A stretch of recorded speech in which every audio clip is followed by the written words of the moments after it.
नमस्कार, वुमेन्स 24 चॅनलमध्ये सगळ्यांचं स्वागत आहे. कराड शहर पोलिसांच्या गुन्हे प्रकटीकरण शाखेने मोठी आणि धडक कारवाई करत बेकायदेशीर शस्त्र विक्रीसाठी आलेल्या 4 आरोपींना अटक केली आहे.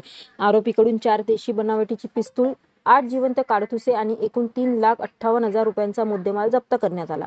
या कारवाईमुळे कराड परिसरातील बेकायदेशीर शस्त्र व्यापाराला मोठा धक्का बसला आहे.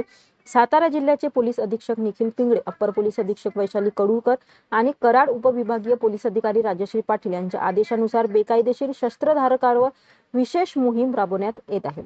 त्याच दरम्यान कराड शहर पोलीस ठाण्याचे वरिष्ठ पोलीस निरीक्षक दत्तात्रय दराडे आणि पोलीस हवालदार संदीप कुंभार यांना गुप्त माहितीदारामार्फत खात्रीशीर माहिती मिळाली.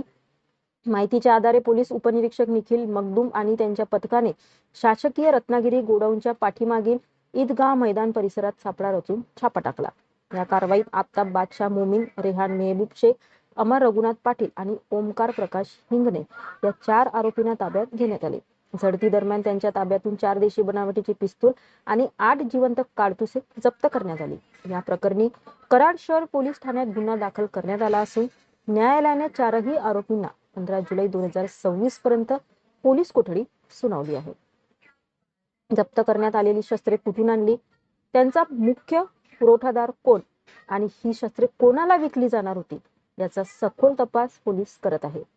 ही कारवाई पोलीस अधीक्षक निखिल पिंगळे, अपर पोलीस अधीक्षक वैशाली कडुळकर, उपविभागीय पोलीस अधिकारी राजश्री पाटील, वरिष्ठ पोलीस निरीक्षक दत्तात्रय दराडे आणि सहाय्यक पोलीस निरीक्षक विजय गोडसे यांच्या मार्गदर्शनाखाली पोलीस उपनिरीक्षक निखिल मगदूम तसेच गुन्हे प्रकटीकरण शाखेच्या पथकाने यशस्वीरित्या पार पाडली. अशाच अपडेटसाठी बघत राहा वुमेन्स 24 चॅनल.